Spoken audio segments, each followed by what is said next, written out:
नमस्कार दोस्तों।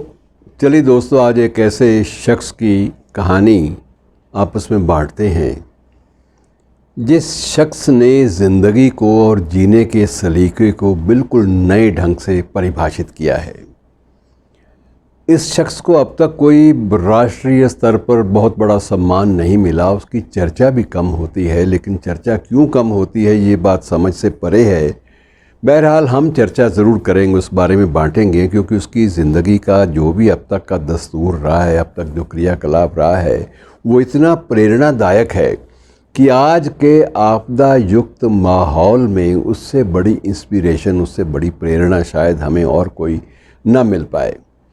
ये शख्स, इसका नाम है हड़कचंद सावला, और टाटा कैंसर इंस्टीट्यूट जो मुंबई में बड़ा चर्चित है अपने कैंसर के इलाज के लिए, लोग दूर दूर से वहाँ पहुँचते हैं। ये शख्स आज से लगभग 27 साल पहले वहाँ इसका उसी एरिया में इसका अपना एक होटल का कारोबार था, और उसी एरिया में छोटे मोटे और भी कारिंदे काम करते थे, और कुछ एक जगह ऐसी भी थी जो किराए पर भी ये देता था। लेकिन लगातार इसकी नज़र जो है वो टाटा कैंसर इंस्टीट्यूट पर लगी रहती थी। वहाँ जो भी प्रवेश करते थे सबके चेहरे डूबे हुए, और सबके ज़िंदगी, सबके चेहरों पर एक अजीब सा एक खौफ छाया हुआ दिखाई देता था कि हम जिस मरीज़ को, अपने प्रियजन को जहाँ तक लेकर आए हैं, पता नहीं इसको जीवित रूप में वापस ले जा पाएंगे या इसका शव जो है किसी कफन में लिपटा हुआ हमें मिलेगा। तो एक आशंकाओं से भरी ज़िंदगी, और इससे जूझते हुए जब लोग टाटा कैंसर इंस्टीट्यूट के प्रवेश द्वार तक पहुंचते थे तो सावला साहब लगातार उनको तकते रहते, यार ये ज़िंदगी कैसे चलती है, और ये लोग कितना साहस जुटा के जहाँ तक आते हैं, और किसी के पास साधन हैं, किसी के पास नहीं हैं। तो एक दिन इसके मन में प्रेरणा आई कि मुझे इनके लिए कुछ करना चाहिए।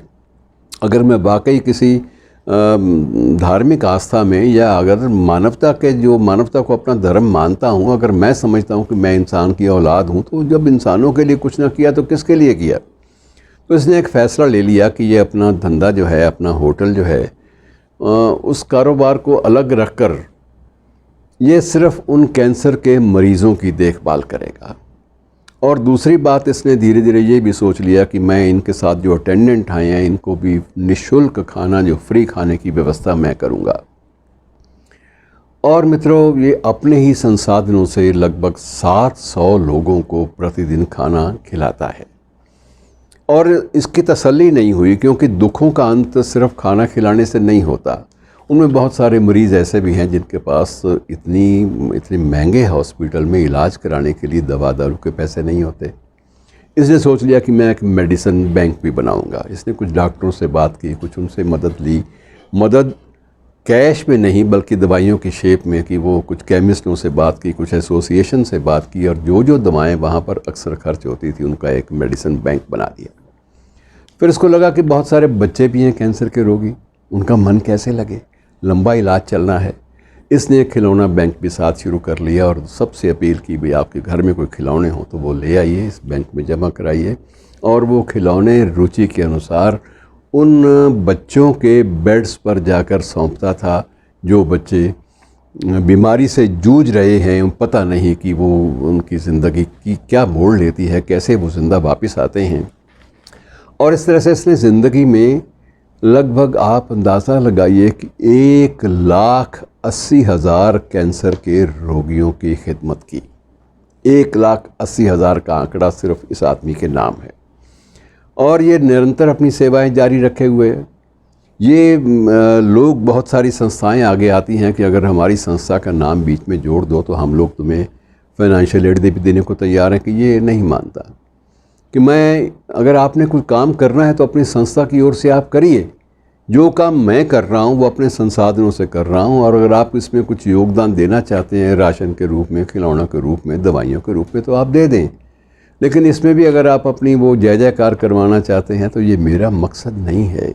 मैं उन रोते हुए लोगों को हंसते हुए बाहर जाते देखना चाहता हूँ। मेरी इच्छा एक ही है कि यहाँ से कुछ शव ना निकले, जीते जागते लोग किसी भी रूप में हों बेचारे, वो अपना इलाज करा के तंदुरुस्त हो के अपने चेहरे पर ज़िंदगी की मुस्कान बिछाए हुए बाहर निकलें और मुझे तस्कीन हो।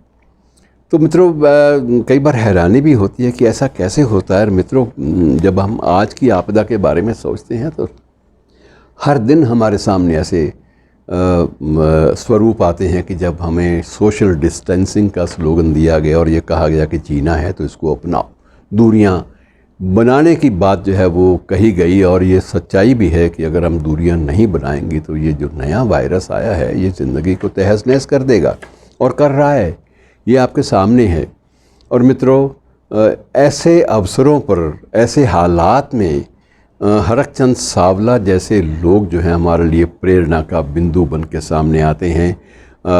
जितनी अवेयरनेस आज नहीं आ पाई अभी तक वैक्सीन के बारे में भी, उस अवेयरनेस, उस जागरूकता को पैदा करने के लिए और लोगों में विश्वास की एक जो विश्वास का इंजेक्शन देने के लिए, उनको विश्वास का वैक्सीन देने के लिए ऐसे लोगों की ज़रूरत है जो सबको बड़े प्यार से समझाएं कि कुछ भी अगर आपके साथ होता है तो हम लोग हैं ना, हम लोग आपके परिवार को, आपको संभालेंगे, आप चिंता न कीजिए। और अपना जो तयशुदा जो नियम हैं इसके कोरोना के ख़िलाफ़ जंग में, उनको अपनाइए और वैक्सीन से संकोच ना कीजिए। और भी कोई साधन अगर आपके पास हैं, सफाई का है, को आपको दिक्कत आती है तो आप हमसे साबुन ले जाइए, हमसे सैनिटाइज़र ले जाइए, हमसे मास्क ले जाइए, लेकिन इन चीज़ों का इस्तेमाल कीजिए। ऐसे लोगों की बड़ी सख्त ज़रूरत है।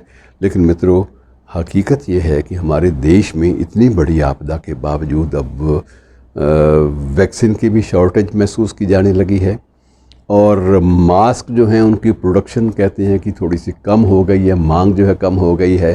तो ये चीज़ें नहीं होनी चाहिए समाज में। समाज कोई ज़िंदा रहता है तो ऐसे इंसानों के बूते पर रहता है, जैसे इंसान हरक चंद सावला के रूप में हमारे सामने आते हैं। और मित्रों, मदर टेरेसा तो अपने ढंग से काम कर गई, लेकिन उसी स्वरूप को आगे बढ़ाने वाली और भी बड़ी शख्सियतें हैं जिनको बड़े आदर सम्मान के साथ याद करते रहना चाहिए। शुक्रिया दोस्तों।